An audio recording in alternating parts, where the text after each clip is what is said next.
বাংলার রাজনীতির বৃন্তে দুটি নাম, সিঙ্গুর আর নন্দীগ্রাম। যারা বাংলার জেন জি প্রজন্ম, তারা সেদিনগুলিও চাক্ষুষ করেনি। তারা জানে না এ বাংলাতেও গাড়ি কারখানার গোড়াপত্তন হয়েছিল। তারা দেখেনি একটা গাড়ি প্রস্তুত কারখানার প্রায় 90% তৈরি হয়ে যাওয়ার পর কিভাবে তা ধ্বংসস্তূপে পরিণত হয়েছিল। আজকের প্রজন্মের অনেকেই জানে না সিঙ্গুর থেকে 2008 সালে সেই গাড়ি কারখানাটি চলে গিয়েছিল গুজরাটের সানন্দে। আর সেই সিঙ্গুর নামক জায়গাটি থেকেই বাংলার রাজনীতির পালা বদলের সূচনা হয়েছিল। এরপর গঙ্গা দিয়ে বহু জল বয়ে গেছে, কেটে গেছে 18টি বসন্ত। 2011-র পর হয়ে গেছে আরও দুটো বিধানসভা নির্বাচন, কিন্তু আগামী 2026 বিধানসভা নির্বাচনের আগে ফের একবার শিরোনামে উঠে এলো সেই সিঙ্গুর। কারণটা অবশ্য প্রধানমন্ত্রীর জনসভা। যে মাটির নিচে চাপা পড়ে আছে কারখানার জীবাশ্ম, সেই মাঠেই সভা করলেন প্রধানমন্ত্রী।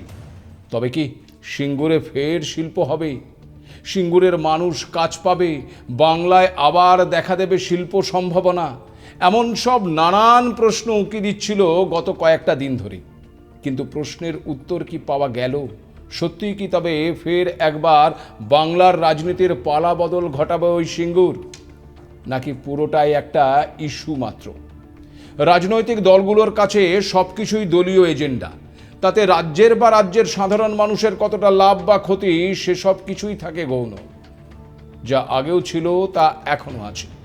বামেদের জমানায় এ বাংলা ছেড়ে চলে গেছে একাধিক শিল্প। তথ্য বলছে 1966 সালে ভারতের মোট শিল্প উৎপাদনের 20%-এরও বেশি ছিল পশ্চিমবঙ্গের অবদান। 1977 সালে যখন বাংলার ক্ষমতায় আসে বামফ্রন্ট, ততদিনে এই হার কমে 10.2% নেমে এসেছিল।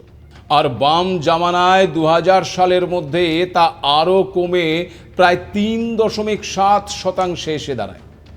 এরকম একটি অবস্থায় যখন বাংলার মাটিতে শিল্পের খরা, তখন দলীয় লাইনের একেবারে উল্টো দিকে হেঁটে বাংলায় শিল্পের জন্য প্রচেষ্টা শুরু করেন তৎকালীন মুখ্যমন্ত্রী বুদ্ধদেব ভট্টাচার্য।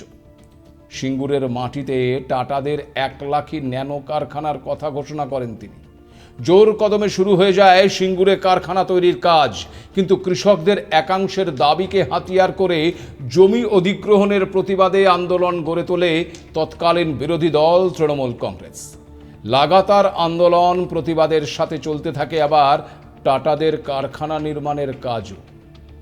সেই ইতিহাস আপনাদের অনেকের জানা, কিন্তু আজকের প্রজন্ম, মানে ওই জেন জি, তারা জানে না সিঙ্গুরের মাটিতে টাটাদের সেই কারখানা প্রায় 90% তৈরি হয়ে গিয়েছিল।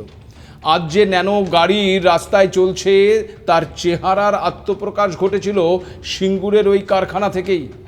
কিন্তু তারপর 2008 সালে 3রা অক্টোবর নেমে এলো কালো অন্ধকার।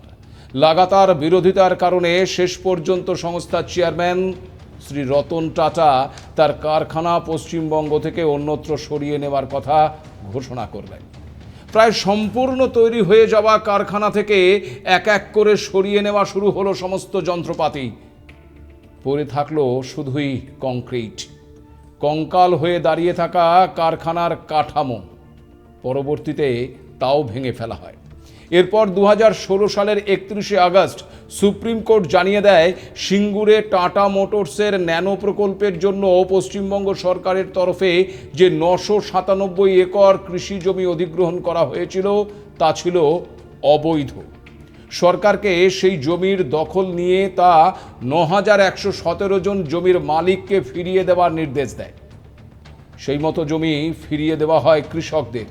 কিন্তু জমি ফিরে পেলেও সেই জমিতে চাষাবাদ হলো কি? শিল্পের বাতি নিভে যাওয়া সিঙ্গুরের মাঠে সোনার ফসল ফলল কি?